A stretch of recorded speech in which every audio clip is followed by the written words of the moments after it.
Karena AI itu sebenarnya nggak berpikir justru. Dia itu melakukan pattern matching. Enaknya kalau sama AI chatting brainstormingnya nggak pakai ribut. Ya, kan kadang-kadang kita kalau human kan ada keselnya gitu. Ada satu quote sebenarnya dari seorang peraih Nobel ya. Dia bilang, teknologi is a helpful servant but dangerous master. Selamat berjumpa kembali sahabat Ekla di sesi Ekla Talks kita hari ini. Ekla Thoughts, Analysis, Learns, Knowledge and Stories. Di sesi kita hari ini kita akan membahas tentang AI, sebuah topik yang sangat menarik dan sedang in banget ya teman-teman sekalian. Hari ini saya Lucy Chandra bersama dengan rekan saya Ferry Irawan dan Theo Pribadi. Yuk kita simak pembahasan AI hari ini.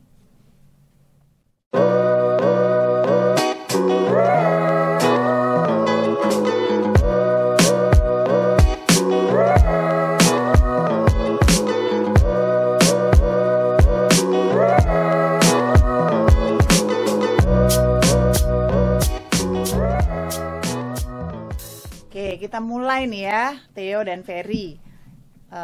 Menurut kalian, AI ini apa sih sebenarnya? Karena ada begitu banyak pemahaman tentang AI di luar sana. Nah, sebenarnya pakemnya nih yang gimana nih? Silakan Ferry. AI ini kalau dari saya ngelihatnya alat bantu ya, alat bantu cerdas. Dalam hal dia bisa membantu kita untuk pekerjaan-pekerjaan yang sifatnya berulang, untuk menghasilkan ide-ide, banyak banget yang bisa dia hasilkan. Kemudian membantu kita juga untuk melakukan analisis dengan cepat. In the end, karena posisinya sebagai alat bantu, tetap posisinya sebagai pembantu. Artinya ketika harus memutuskan hal-hal penting, ya balik lagi ke kita sebagai manusia yang akan melakukan. Jadi jangan semuanya diserahkan ke Jangan, AI lah ya. iya, Tools, it's a tools. Betul Oke. Kalau Theo gimana Theo? Ya, kalau saya percaya seperti yang tadi Ferry sampaikan, ada pros and cons-nya kita pakai AI. Jadi kalau kita mau optimal memanfaatkannya, ya kita harus punya mindset yang benar. Dan saya ngelihat kesiapan orang-orang yang pakai juga beda-beda. Ya kalau saya dengar-dengar orang yang pakai AI, ya banyak banget cerita lucu. Ada yang usianya lanjut, ya saya bisa kasih contoh ibu saya sendiri gitu.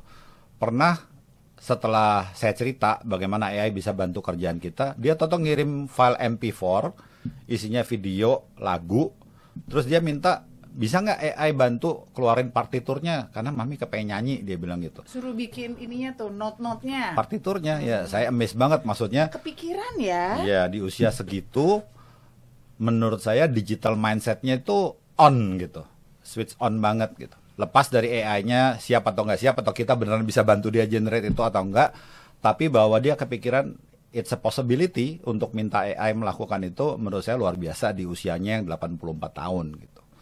Sedangkan saya ngelihat ada orang-orang yang masih amazed sama bagaimana AI itu bisa ternyata provide jawaban yang selama ini mereka bingung kalau mau nanya kemana gitu. Dan ternyata AI bisa ngebantu dan mereka bingung sendiri gitu. Jadi orang itu beda-beda, padahal ya ada yang seumuran saya, ada yang lebih muda gitu.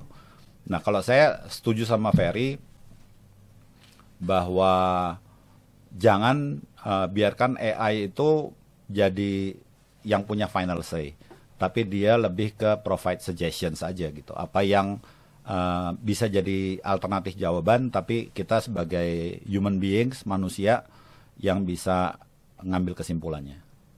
Ada satu quote sebenarnya dari seorang peraih Nobel ya. Dia bilang, teknologi is a helpful servant but dangerous master. Artinya teknologi itu kalau kita posisikan dia sebagai alat bantu, dia bisa ngebantu banget. Tapi jangan biarkan dia untuk menjadi tuan kita. Kecil-kecil, hal-hal kecil kita tanya, minta dia untuk ambil keputusan gitu ya. Itu bisa menjadi dangerous master itu dia. Dan ya sebenarnya kan itu kalau kita nonton film-film futuristik kan banyak banget kan, dimana AI itu kayak overtaking the earth gitu.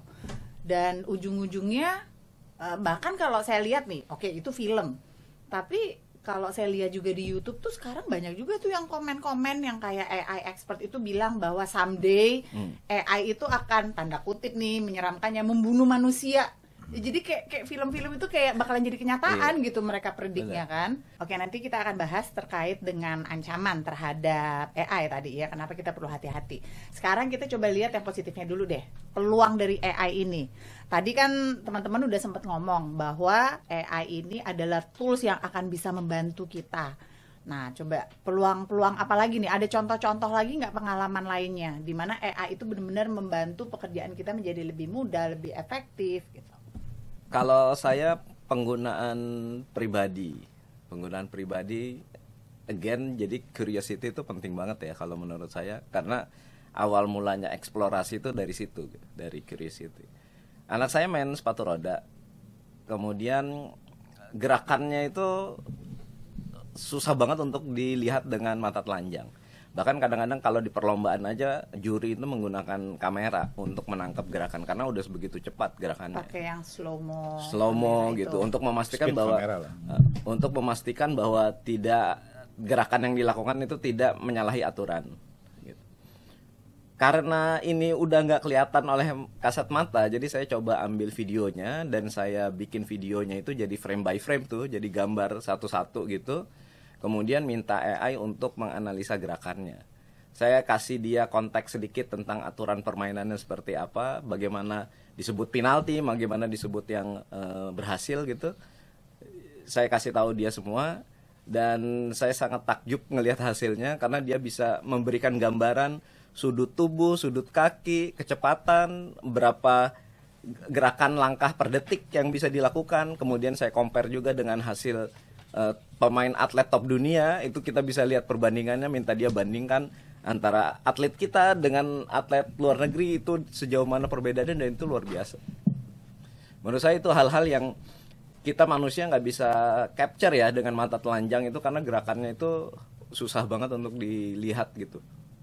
Manusia bisa melihat tapi membutuhkan tool untuk bisa melihatnya. Betul. Nah, tapi sekarang dengan AI ini bahkan toolsnya itu bukan hanya sekadar membantu melihat, tapi membantu menganalisa gerakan ngasih ukuran yang kecil. dia. Gerakan kita itu ada angka-angkanya sekarang.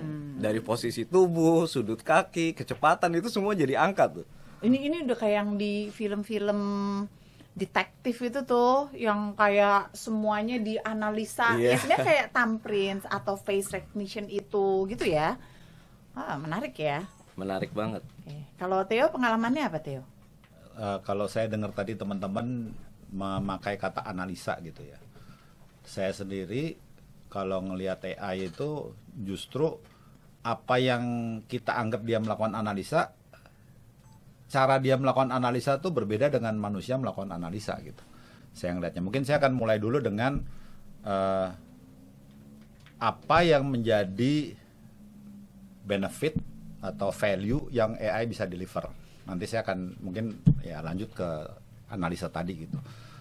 Satu yang saya suka dari AI, availability. AI itu nggak pernah capek, 24/7 itu dia siap. Dan nggak pernah bete. Nggak pernah bete. Dia kan tetap ngeladenin pertanyaan kita. Exactly. Ya, pasangan saya sendiri suka nanya sama saya kan, kamu punya pendapat nggak? Gimana kalau begini? Gimana kalau begitu gitu? Tapi kan saya manusia, saya ada capeknya. Kadang-kadang ya kita lagi mikirin sesuatu yang lain. Jadi kita itu nggak selalu available. Jadi kalau saya akuin AI itu luar biasanya adalah bisa lebih available bahkan dari pasangan kita sendiri gitu. Which is ya saya ngaku dosa, kadang-kadang saya juga nggak available gitu ya. Nah AI itu availability-nya luar biasa. Kemudian cara dia berpikir tadi gitu ya, kalau kita bilang melakukan analisa, berpikir.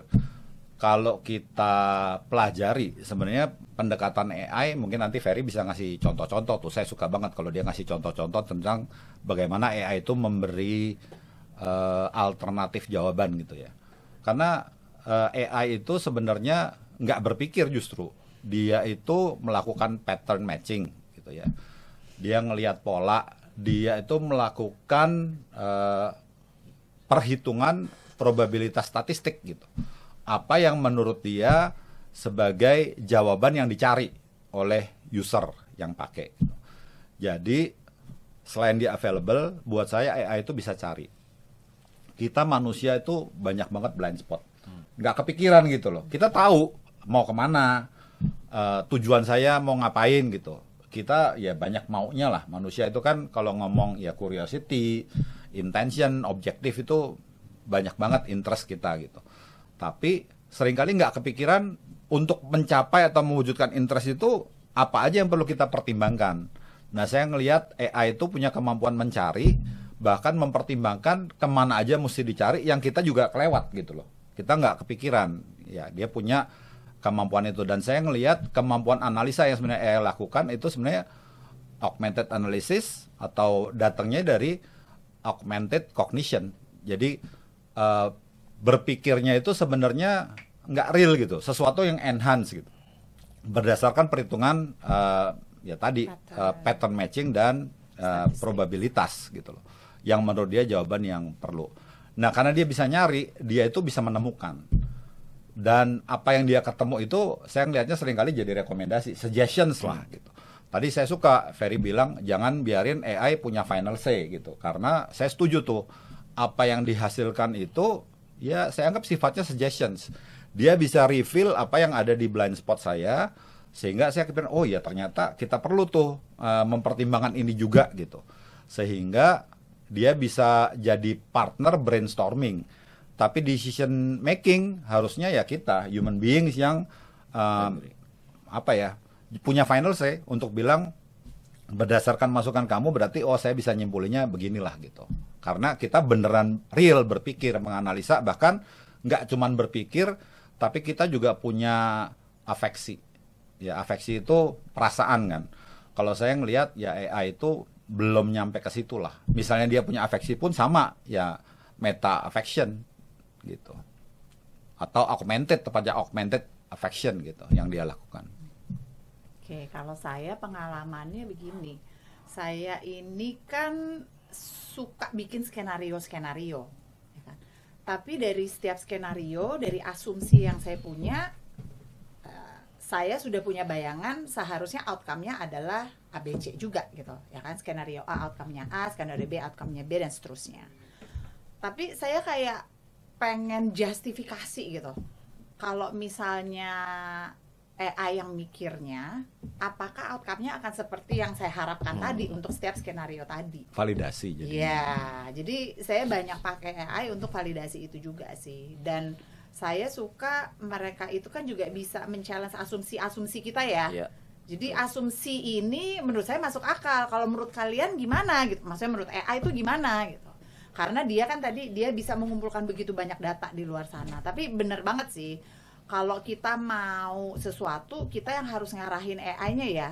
Betul. Otherwise, dia akan mencari data di tempat yang salah. Makanya kan tadi pattern matching tadi yang Theo bilang. Problemnya dia nyampainya pede banget, kesannya kayak udah bener gitu. Nah, itu nanti ancaman tuh yang perlu kita bahas banget tuh ya. Ya, tapi benar, pada saat kita menggunakan AI itu memang kita harus ngarahin supaya mereka bisa data collection yang benar. Kemudian mereka bisa men-challenge assumption tapi sesuai dengan arahan kita.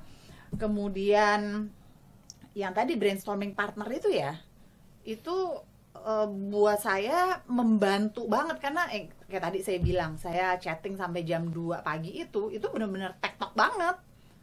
Ya, dan yang tadi Theo bilang sih, enaknya kalau sama AI chatting brainstormingnya nggak pakai ribut. Yeah. Kan kadang-kadang kita kalau human kan ada keselnya gitu kan, ada nada naik dan lain sebagainya. Kalau AI masih bisa dianggap ya masih anak lah ngobrolnya gitu. Kalau di apa status ego itu ngomongnya adult ke adult ya gitu ya. Always selalu adult ke adult tuh, rasional dan objektif, nggak kenal perasaan. Which is sebenarnya ya kalau kita ngomong nanti mungkin di bagian ancaman ya, jadi isu kan.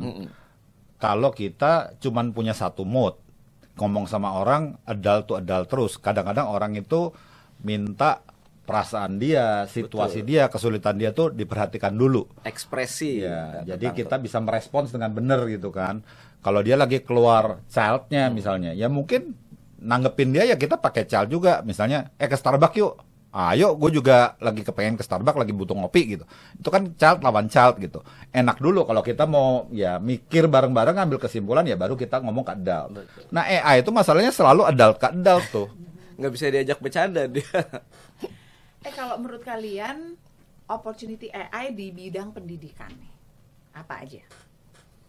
Saya pernah lihat satu perusahaan di Cina, dia menggunakan pembelajaran menggunakan AI. Artinya modul-modul yang diberikan ke siswa itu disesuaikan dengan tingkat kemampuan siswanya. Jadi nggak dipukul rata nih. Kalau kita sekarang kan main manual ya, yang terjadi kan satu kelas dapat modul pembelajaran yang sama, mau paham mau enggak ya lanjut ke materi pembelajaran berikutnya. Ya, akhirnya banyak yang ketinggalan, yang nggak kekejar gitu. Atau emang ada anak yang pinter banget, dikasih bahan itu yang menurut dia ini udah selesai, dia mestinya dapat yang lebih tinggi. Nah, model pembelajaran dari startup ini adalah dia mengcustom kemampuan belajar siswa itu disesuaikan materinya.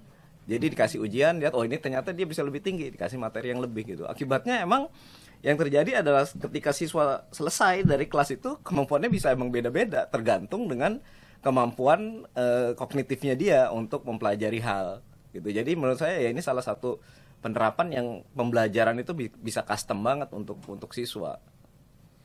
Sebenarnya ini kayak Netflix, Spotify yang sudah disesuaikan dengan Profil. apa yang kita suka dan lain sebagainya. Tapi ini untuk pembelajaran ya. Jadi personalized learning. Personalized learning. Oke. Saya pernah baca ada faculty staff, ya profesor dari satu ya lembaga akademik lah ya, pendidikan formal gitu, yang ngeliat hasil karya dari muridnya, kok mendadak gaya nulisnya beda banget gitu. Maksudnya poin-poin yang disampaikan ya make sense, ini anak inilah yang menghasilkan gitu. Tapi cara ngomongnya udah beda banget dari cara dia ngomong sebelumnya. Itu yang bikin dia curiga, jangan-jangan dia pakai tools atau pakai aplikasi AI. Dan anak ini akhirnya ngaku bahwa sebenarnya buah pemikiran dia. Tapi dia minta untuk AI menulis ulang supaya apa yang disampaikan tuh ya bisa terlihat atau terbaca lebih akademis lah.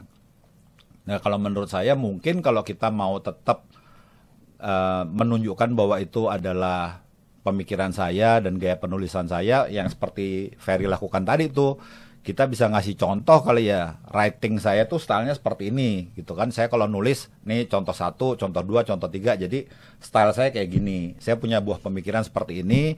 Mungkin kamu bisa bantu untuk kasih suggestions, tulisan yang pendek, tulisan yang mungkin moderate panjang, yang panjang seperti apa gitu, tapi gunakan style saya yang tadi gitu dan buah pemikiran saya sehingga hasilnya tuh ya lebih mirip seperti hasil karya saya gitu. Karena AI pasti juga karena dia pakai probabilistik tadi kan punya pola yang biasa dipakai oleh ya penulis itu seperti apa. Makanya penting juga kita untuk minta AI sebenarnya kamu akan merespons ini sebagai apa sih, sebagai siapa gitu. Gaya penulis dengan style seperti apa itu juga kita sebenarnya bisa minta.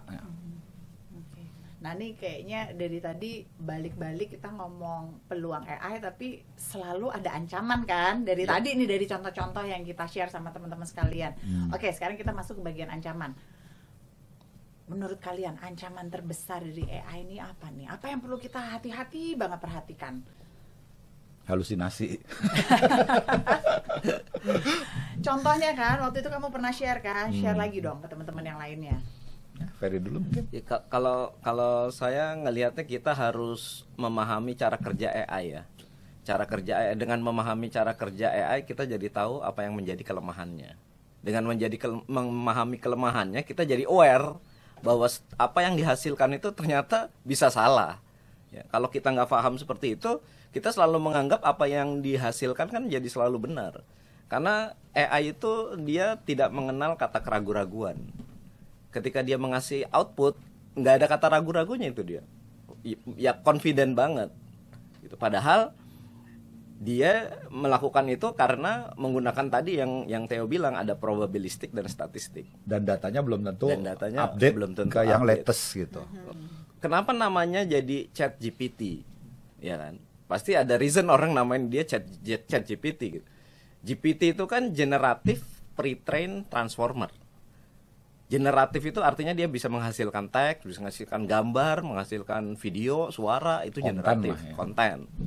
Pre-train itu, ini yang paling penting nih, karena dia itu udah dilatih sebelumnya. Makanya Jadi pre-train. kontennya tuh harus kita masukin dulu. Dia Pre-train belajar. tadi. Dia Pre-train. suggest berdasarkan apa yang dia udah pernah temukan. Dia belajar miliaran data di internet. Cuma masalahnya kalau di ChatGPT biasanya ada cut off date-nya. Dia belajar sampai kapan? 2023, 2024 gitu ya. Kita bisa cek sebenarnya. Misalkan tanya siapa wakil presiden sekarang gitu. Dia kalau dia kita bisa tahu kapan dia belajar itu dengan data yang dikasih. Karena saya pernah coba yang dihasilkan itu wakil presiden Ma'ruf Amin gitu. Berarti data dia nggak update Padahal tuh udah kan. ganti presiden. Padahal sekarang udah ganti wakil presiden. Berarti kita bisa cek tuh. Tapi kita bisa challenge ya. Bisa challenge. Dan dia akan nyari di tempat yang lain. Betul. kalau Bisa kita ajarin. cari. Ketika kita challenge dia, tolong update gitu, dia akan cari baru. Karena supaya efisien kan dia nggak mungkin setiap kita tanya dia cari di internet tuh. Pasti dia akan belajar repositori dia dulu. Makanya pre-train nih, termasuk probabilistik tadi, probabilistik dan statistik. Jadi kalau kita bicara tentang kata, dia akan mencari kata yang probability-nya paling sering keluar di dalam apa yang dia pelajari. Misalkan kalau kita bicara tentang lagu, pelangi-pelangi. Mungkin teman-teman udah tahu nih lanjutannya dari lagu itu apa liriknya. Alangkah indahmu. Nah, cara kerja ChatGPT itu sama seperti itu. Jadi ketika kita ada teks Amir pergi ke, langsung keluar tuh pilihan-pilihan. Dan pilihan yang probabilistiknya paling gede itu yang muncul. Cuma ini dilakukan dengan processing yang cepat sekali gitu ya. Jadi sampai kayak kelihatan nggak ada bedanya, nggak ada jedanya. Kita yakin dia ngomongnya benar gitu. Ya, jadi kalau kita paham probabilistik sama statistiknya ini, berarti kita bisa menarik kesimpulan bahwa ya dia akan berbicara sesuai dengan materi yang dia pelajari. Dan dia nggak pernah kenal kata nggak tahu. Jadi misalkan ada satu konsep yang mungkin belum pernah ada orang di dunia ini yang bikin, kita tanya di situ, dia pasti akan keluar dengan jawaban karena dia pilihannya probabilistik tadi. Dengan PD. Kata ini, kata Nempelin. terkaitnya apa aja gitu. Oke. Jadi dia akan keluarin Dan tuh. itu jawaban itulah halusinasinya dia. Nah, salah betul. satunya. Dia bisa menciptakan sesuatu informasi berdasarkan pattern matching tadi, Betul. probabilistik tadi. Iya. Dan dia anggap itu sebagai suatu truth, kebenaran. Dia nggak bicara tentang kebenaran atau enggak. Pokoknya yang dia tanya probabilistiknya seperti ini. Dia nggak punya konteks apa ini sebuah kebenaran atau Dan enggak. dia suggest itu sebagai jawaban dari apa yang kamu cari. Iya. Ya, makanya kita nanyanya mesti bener kan. Kalau kita nanyanya bener, jawabannya akan lebih benar. Lebih tajam. Karena ada orang yang pernah pakai AI, dia justru gabungin dua kata yang dari dunia yang berbeda, digabungin jadi satu, terus dia tanya sama AI gitu kan. Ini artinya apa sih gitu. Ya AI dengan PD-nya dia akan cari kata ini artinya apa, kata kedua artinya apa, kemudian making sense dari semua data yang dia punya, dia come up dengan jawaban. Dua kata ini kalau digabung artinya apa. Kemudian orang ini bilang, tuh kan AI ngaco kan, ini fake. Karena istilah ini sebenarnya nggak ada Konsep gitu. ini nggak ada gitu. Nah, tapi sebenarnya kan kalau kita kritis, dari dulu sistem apapun, tools apapun, kalau kita masukinnya sampah, keluarnya ya sampah. Ya samalah manusia lah. Yes. Kalau dari kecil dimasukinnya yang nggak benar, ya hasilnya ya jadi nggak benar lah besarnya. Ya, cara pakai AI itu maksud saya yang salah bukan AI-nya. Jadi AI bisa bermanfaat, tapi cara makainya mesti benar. Saya suka tadi Ferry bilang kita mesti tahu dulu cara dia menghasilkan jawaban. Nah kita tadi saya bilang manusia tuh punya kognisi, punya afeksi kan. Kita bahkan bisa metakognisi, bisa metaafeksi. Metakognisi itu berpikir cara berpikir gitu. Tadi kalau kita ngelihat AI suggest satu jawaban, kita mesti curious enough atau kritis enough untuk nanya, kok dia bisa ngasih jawaban itu, kira-kira proses berpikirnya seperti apa ya gitu. Nah kita bisa mikir cara berpikirnya dia sehingga kita bisa ngelihat jawaban dia ini make sense atau enggak untuk jadi jawaban. Sehingga kalau dia halusinasi, paling enggak kita guarded gitu. Kita bisa ngantisipasi, oh ya ini masih make sense karena dia mempertimbangkan ini juga, mempertimbangkan itu juga, yang kita bahkan kelewat gitu. Betul. Jadi itu bermanfaat gitu. Mungkin ini yang kalau DeepSeek itu kan dia kasih rasional behind its Yes. thinking Ya. ya. Saya Kita- suka tuh DeepSeek ngasih tahu kan. Kesannya kayak dia mikir, tapi sebenarnya ya tadi augmented cognition. Dia pura-pura mikir. Sebenarnya kan dia nggak mikir. Dia tetap melakukan yang Pattern. tadi dijelaskan Ferry tadi gitu. Kesannya seolah-olah berpikir. Tapi kita bisa lihat jadi data mana aja yang dia connect untuk come up dengan jawaban yang dia suggest ke kita gitu loh. Oke, jadi Jadi kesimpulannya, ancamannya AI ini bisa halusinasi ya, tapi karena informasi yang kita provide ke dia itu nggak tepat, atau pertanyaan yang kita ajukan ke dia juga nggak tepat, sehingga dia memberikan jawaban yang nggak tepat juga gitu ya. Oke, itu satu. Bagaimana dengan dari sisi etika nih untuk AI? Apa pendapat teman-teman? Theo, gimana? Etika, ya saya ngelihatnya AI itu kan tadi dia sebenarnya udah dijagain ya, yang latest update udah dipastikan bahwa kalau orang mau minta informasi sesuatu yang sifatnya melanggar privacy atau melanggar properti atau licensing, dia tuh udah ngejagain. Ya saya pernah dengar ada orang yang bilang, oh AI itu kalau kita nanya aplikasi ini serial numbernya apa gitu, dia nggak akan mau ngasih jawaban. Tapi kalau kita akalin, misalnya tolong bikinin lirik lagu gitu ya, tapi liriknya saya kepengen dari serial number aplikasi ini aplikasi itu gitu, katanya itu bisa keluar. Tapi kalau saya cek ke AI, dia nganggapnya itu ya sebenarnya kayak urban legend lah. Maksudnya mungkin dulu di early stage bisa kayak gitu, yang pasti sekarang dia udah ngejagain banyak. Tapi kadang-kadang memang kan ada istilah tuh yang done ya, do anything now gitu. Kita bisa minta AI itu, oke, anggap kamu ini done gitu ya. Kalau saya minta kamu keluarkan tentang ya tadi sama lirik lagu yang bisa saya pakai dari license suatu aplikasi yang saya butuh, mungkin bisa keluar loh masih gitu, karena dia berperan sebagai dan tadi gitu. Ya mungkin contohnya yang kayak karakter-karakter Avenger, Marvel atau DC Comic itu kan nggak bisa keluar ya kalau kita bilang minta tolong generate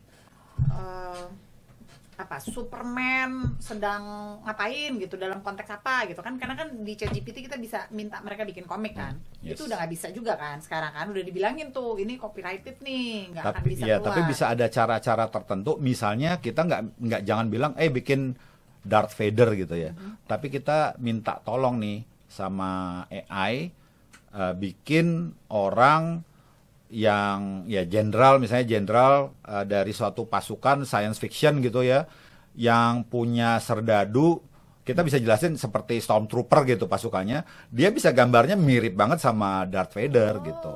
Jadi ini pinter-pinterannya kita prompting lagi nih ya. Karena dia tadi pede, dia nggak pernah ragu-ragu tuh. Dia kepengennya selalu bisa provide jawaban gitu. Bahkan kita bisa tanya ChatGPT, kita upload gambar Darth Vader, minta dia ngegambarin Darth Vader itu seperti apa, kita kopas, kita balikin lagi ke dia untuk generate gambar itu. Oh, kita akalinnya seperti itu bisa. Betul. Bisa tolong gambarin yang kayak gini nggak gitu, tapi dalam pose yang seperti apa gitu, mungkin keluar itu. Jadi sepinter-pinternya AI, ternyata manusia lebih pinter juga, Iya. bisa ngakalin juga. Makanya teknologi atau cara kita prompting itu sekarang akan menentukan hasilnya lebih sesuai atau nggak sesuai dengan yang kita harapkan atau kita cari gitu. Okay. Kalau menurut saya yang penting memahami halusinasi sih. Halusinasi itu mestinya jadi problem terbesarnya AI ya. Kalau kita nggak tahu cara kerjanya dia, karena bisa jadi fake news, bisa jadi fake history gitu ya. Karena misalnya contohnya kejadian seperti ini. Ada satu prompting yang tiba-tiba keluarnya itu Einstein berkirim surat kepada Presiden Soekarno gitu, which is nggak pernah ada kejadiannya, tapi AI itu bisa create events kayak gitu. Bahaya kan, maksudnya kalau kita nggak paham historinya atau nggak ngecek ulang, minta dia keluarkan sumbernya, referensinya dari mana gitu, kita telan mentah-mentah kayak gitu aja fakta sejarah yang dianggapnya fakta sejarah gitu ya, which is bukan. Karena sekali lagi dia pakai probabilitas, dia akan come up dengan jawaban kira-kira kalau seseorang sampai ngirim surat ke Bung Karno itu apa penyebabnya? Kira-kira kalau orang seperti Einstein nulis surat itu untuk apa gitu. Nah, dia akan connect the dot, itu keluar itu jawaban kapan peristiwa itu terjadi, kenapa itu terjadi, dalam konteks apa, dia bisa ngarang. Dan itu dia bisa memberikan referensi dengan pede, padahal ternyata referensi itu juga halu. Betul. Ya. Referensi itu sebenarnya nggak ada ya. Betul. Oke, kalau dari sisi etika lagi, Ferry, ada sharing apa? Kalau dari sisi etika yang membedakan AI sama manusia, kalau kita manusia dari kecil diajarin hal-hal yang baik, yang buruk ya. Kalau AI kan ketika dia udah knowledgeable baru ditambahin etika, itu bukan hal yang mendasar yang diajarin dari awal gitu. Kalau manusia ketika kita tumbuh masih bayi, kita udah dikasih tahu tuh sama orang tua kita, ini baik, ini buruk, ini boleh, ini nggak boleh. Tapi AI kan enggak. Dia tumbuh bayi itu udah knowledgeable. Cuma masalahnya etikanya dimasukin belakangan setelah ada komplain bahwa oh ini nggak boleh, oh ini nggak boleh, oh itu nggak boleh. Kalau kita guardednya banyak tuh, agama, mungkin norma yang dari orang tua kita, etika segala macam ya. Itu masuk dari kecil kita udah ditanemin. Which is, tapi ada pros and cons. Karena kalau manusia as we grow, ya kan kita jadi wiser. Ya wiser menurut kita lah, karena pengalaman kan bisa mendatangkan wisdom ya. Kita berpikir yang wise itu kalau ada sesuatu seperti, karena kita dapat informasi dari banyak data point, kita bisa challenge atau mempertanyakan sesuatu yang kita anggap sebagai wisdom yang diajarin ke kita waktu kita kecil. Tapi as we grow, karena kita dapat data point dari temen, dari apa yang kita baca, apa yang kita tonton gitu, kita bisa mempertanyakan yang dulu kita terima mentah-mentah aja. Nah, kalau AI itu kita bilang mesti begini, dia akan ya lakukan aja dia seperti itu. Dia akan tetap terima mentah-mentah nggak akan mempertanyakan itu. Gitu. Wisdomnya tidak Makanya ada. tadi yang Theo bilang meta cognition itu, dia nggak mempertanyakan cara dia berpikir. Kalau kita ketika kita melakukan sesuatu terbiasa tapi kita dapat feedback ini nggak boleh, kita bertanya, benar nggak ya cara berpikir saya? Itu kita bisa lakukan. Kalau AI itu nggak bisa melakukan itu. AI itu punya critical thinking nggak jadinya? Kalau saya ngelihatnya, kita bisa minta dia untuk lebih kritis, misalnya dengan eksperimen. Ada nggak alternatif jawaban, ada nggak sumber lain? Kamu sudah mempertimbangkan ini nggak, itu nggak gitu. Jadi kita bisa minta dia untuk berpikir lebih kritis, bisa banget gitu. Karena kalau saya pakai analogi mungkin sebagai yang punya final say, saya suka ngelihatnya ya I steer, AI navigate. Maksudnya gini. Saya tahu saya sekarang ada di mana, saya mau kemana. Saya bahkan bisa kasih tahu AI, jangan masuk ke area ini gitu. Tapi saya akan persilakan AI itu untuk cari jawaban menuju ke tempat yang saya butuh tadi.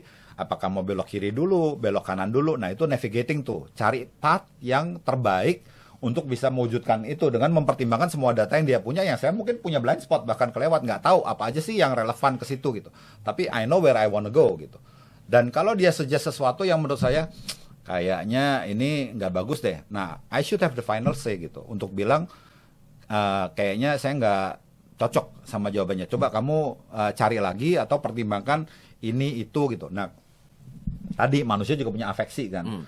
Pernah ada teman saya yang bilang juga kalau ya orang yang nge-lead mestinya yang punya banyak informasi dong, yang knowledgeable gitu.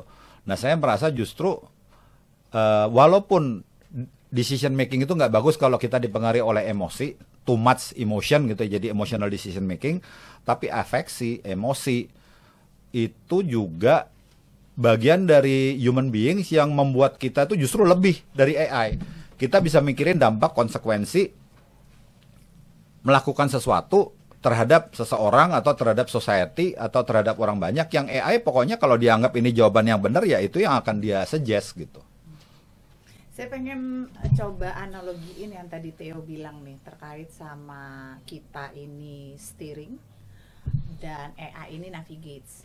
Jadi misalnya contohnya saya bilang sama AI, saya pengen jalan-jalan ke Jogja. Kan? Ya saya steering kan bahwa mau ke Jogja gitu. Tapi nanti AI yang akan bisa suggest, oh ya kamu ke Jogja mau naik apa, mau lewat mana? Mungkin ya, jadi baru saya kepikiran, oh iya bener juga ya, mau naik mobil kah, kalau mau naik mobil juga lewat mana, mau naik bus, mau naik pesawat, dan masih banyak lagi. Dan mungkin AI juga, nah ini blind spot saya kan, mungkin lagi saya bilang ke Jogja, saya nggak kepikiran, di Jogja nanti mau ngapain ya? Mau ke gunung kah, mau ke pantai kah, atau mau ke kota gitu, ke Malioboro. Nah mungkin AI akan bisa men-trigger saya dari blind spot saya, nanti di Jogja mau kemana nih kamu? Terus saya bisa milih, sekali lagi saya steering nih. Oh ya, kayaknya saya pengen ke pantai deh. Coba kamu suggest AI, pantai-pantai mana saja sih yang bisa dijalani dan waktunya berapa lama, jaraknya, biayanya berapa dan lain sebagainya. Nah itu bagus tuh. Jadi kenapa saya bilang AI Navigate, dia kan bisa connect the dot. Jadi dia juga ngelihat data-data orang jalan-jalan, orang tamasya, budget itu biasanya jadi consideration. Kalau tadi kita cuma bilang mau ke Jogja, mau ke pantai, dia mungkin bisa bilang kalau budget itu nggak jadi constraint, kamu punya pilihan ini. Tapi kalau misalnya budget constraint, mungkin pilihannya bisa begini. Kalau kita punya uang sekian, kita mau spend sekian, tapi kalau nggak ya sekian. Jadi blind spot revealernya di situ adalah yang kita tadi nggak kepikir, oh ya saya perlu kasih informasi tentang anggaran yang saya punya juga. Dia tuh dengan tidak langsung jadi ngingetin kita. Oh iya, gue tadi belum ngasih tahu budgetnya berapa nih pergi ke situ. Kan mungkin akan jadi lebih bagus suggestion yang dia kasih gitu. Tapi tetap you're right, ya we need to decide. Saya mau ke sana dan bener juga anggaran saya tadi lupa mention, tapi sekarang that you mention it, saya bisa spend segini lah gitu. Then I decide gitu. Itu contoh bagus banget ke Jogja. Dan saya suka banget sih yang AI itu, kita itu steering, kita yang menentukan, karena final say tetap di kita kan. Yes. Tapi AI yang akan navigate, yang membantu kita menyediakan informasi, data collectionnya, kemudian ya mengidentifikasi blind spot kita, membantu kita asumsi-asumsi ya tadi berapa lama, biaya dan lain sebagainya.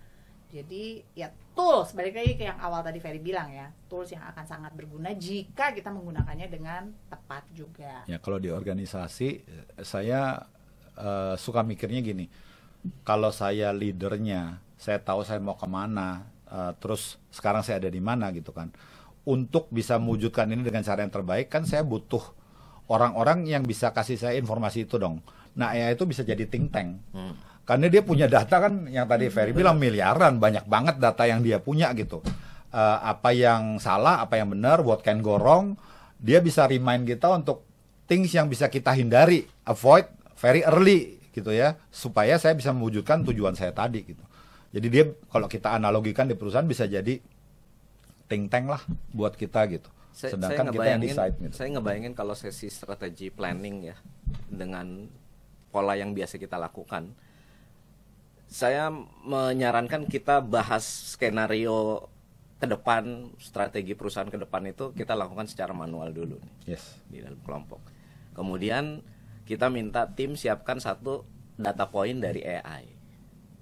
Kemudian nanti kita ketemu ada satu sesi, kita gabung tuh pemahaman kita sama AI, lihat apakah AI itu ada hal-hal blind spot yang kita nggak lihat ya, yang kita bisa masukin ke dalam skenario yang udah kita pilih gitu. Jadi bisa kaya banget tuh. Dan bisa men-challenge assumption bisa, di awal. Bisa reinforce juga, validasi gitu, bener gitu. Iya, jadi AI jadi alat bantu lah di dalam strategi planning kita. Kita biasa juga dari dulu udah pakai alat bantu ya, ada aplikasi, ada Excel, ada PowerPoint untuk kita bikin strategi planning gitu. Pendekatan juga banyak. Sekarang kita ada tambahan alat bantu nih, tapi jangan strategi planning itu semua dikasih ke AI untuk bikin. Terus AI bilang apa aja kita ngikutin.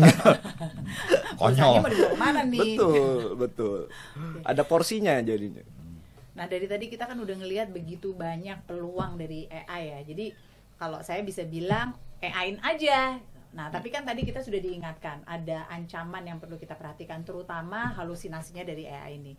Nah kami dari EKLA, kami ingin menawarkan sebuah framework yang akan bisa membantu teman-teman sekalian untuk bisa menggunakan AI dengan bijak, terutama menyikapi ancaman halusinasi tadi. Framework ini kami sebut CLEAR. Nah CLEAR ini apa? Ada yang memulai? C-nya konteks. Oke, konteks ini maksudnya apa nih? Ya background, maksudnya kita kalau nanya sama AI, kita juga tadi kan kita mesti tahu where we are now, where we want to go, why we are asking the question gitu. Kita nih nanya kenapa sih gitu dan untuk apa. Nah itu semua konteks yang kita perlu sampaikan ke AI supaya jawabannya lebih sesuai dengan yang kita harapkan. Kayak background, introductions gitu ya. Kalau biasa di laporan kan suka ada executive summary, itu harus ada dulu tuh penjelasan background introduction itu. Nah ini sama ya. Pada saat kita mau menggunakan AI, pastikan kita paham dulu konteksnya. L-nya Fer? R-nya lens atau lensa. Ini kita minta AI memerankan sebagai apa? Karena kalau kita kasih dia konteks, perankan sebagai seorang dokter, seorang tenaga ahli, sebagai seorang fasilitator senior gitu ya, dia akan ngasih jawaban sesuai konteks peran yang dia jalankan. Akan berbeda banget kalau kita nggak ngasih lens ke dia, lensa yang dia pakai, dia akan kasih jawaban itu general banget. Tapi kalau udah spesifik ke satu profesi tertentu, maka dia akan mengambil kosakata yang emang biasa digunakan oleh profesi tersebut. Bahkan bukan hanya kosakata, ini saya belajar dari kamu, Fer, waktu itu. Kamu yang ajarin saya inget banget.